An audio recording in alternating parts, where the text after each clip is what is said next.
The phone screen glowed in the dark, a single notification searing my retinas. "I'm sorry, David. I can't do this anymore. I'm with Raj now. You're still trapped in the matrix." My wife's words, delivered at 2:17 a.m., felt like a blade twisting in my gut. The bedroom, once warm with her lavender scent, now reeked of betrayal, the air thick with the hum of the AC and my own ragged breaths. I sat on the edge of our bed, staring at the empty pillow where her head should have been, my thumb hovering over the call button. I didn't press it. Not yet. Clara had been distant for months, her hazel eyes dodging mine at dinner, her laughter replaced by a tight-lipped smile. I'd chalked it up to stress. Her yoga studio was bleeding money, and I was pulling 60-hour weeks at the law firm to keep us afloat. But there were signs, weren't there? The late-night meditation sessions, the new mala beads dangling from her wrist, the way she'd started quoting the power of now like it was gospel. And Raj, always Raj, her spiritual guru, with his serene voice and linen kurtas, who I'd met once and dismissed as a pretentious fraud.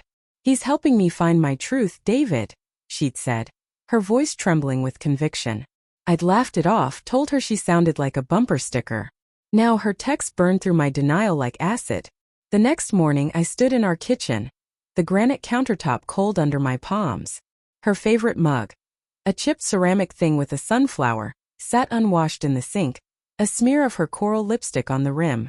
I poured coffee, the bitter steam curling into my nostrils, and replayed her message in my head. Trapped in the matrix. What the hell did that even mean?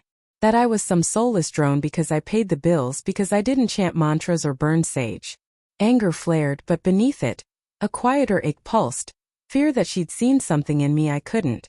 I drove to her studio, the city blurring past in a haze of gray concrete and honking horns. The place was tucked in a strip mall, its glass door plastered with a lotus decal. Inside, the air smelled of incense and sweat, the hardwood floor scuffed from years of bare feet. A young woman with a nose ring sat at the front desk, scrolling on her phone.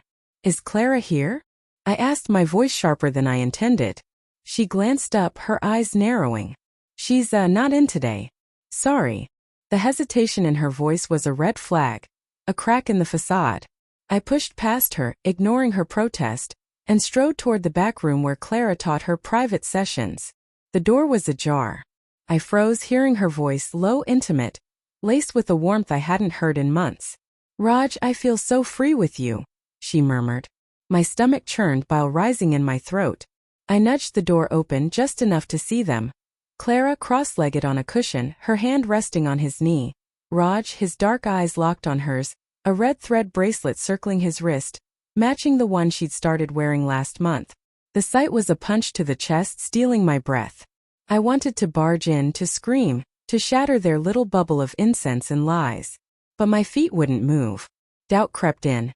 Maybe I was the problem, too rigid, too cynical, too trapped. I slipped out before they saw me, my heart pounding like a war drum. Back in my car, I gripped the steering wheel, knuckles white, and tried to piece it together. When had it started? The late-night texts she'd dismissed as studio business? The weekend retreats she'd insisted were women only? I trusted her, hadn't I? Or had I just been too tired to care? Guilt gnawed at me, mingling with the rage. I'd been absent, sure, but I was grinding to keep us alive while she chased enlightenment with a conman in a tunic. That night I waited for her. The house was too quiet, the tick of the wall clock a mocking heartbeat. When she walked in at 11 p.m., her cheeks flushed and her hair loose, I was ready. "Where were you?" I asked, my voice steady but laced with venom. She flinched, her purse slipping to the floor. "David, She stopped, her eyes darting to the phone in my hand. She knew I'd seen the text. "I didn't mean for you to find out like that." "Find out what?" I snapped, stepping closer. "That you're screwing your guru? That I'm some kind of prison to you?" Her face crumpled, tears welling. "It's not like that. Raj, he sees me. He understands my soul. You're always working, always angry. You don't even try to understand me anymore." Her words cut deeper than I expected, slicing through my anger to expose the raw wound beneath. "So this is my fault?" I asked, my voice breaking. "I'm out there killing myself for us, and you're off finding your truth with some fraud who probably charges by the chakra?" She shook her head, her voice soft but firm. "He's not a fraud. He's awakened. And I love him. The confession was a grenade, obliterating the last shred of hope I'd clung to. I wanted to hate her, to hate him, but all I felt was a hollow ache. Get out, I whispered, the words tasting like ash. She didn't move, her eyes pleading. David, please. We can talk. Get out. My shout echoed, startling us both. She grabbed her purse and fled, the door slamming behind her. I sank to the floor, the hardwood cold against my palms.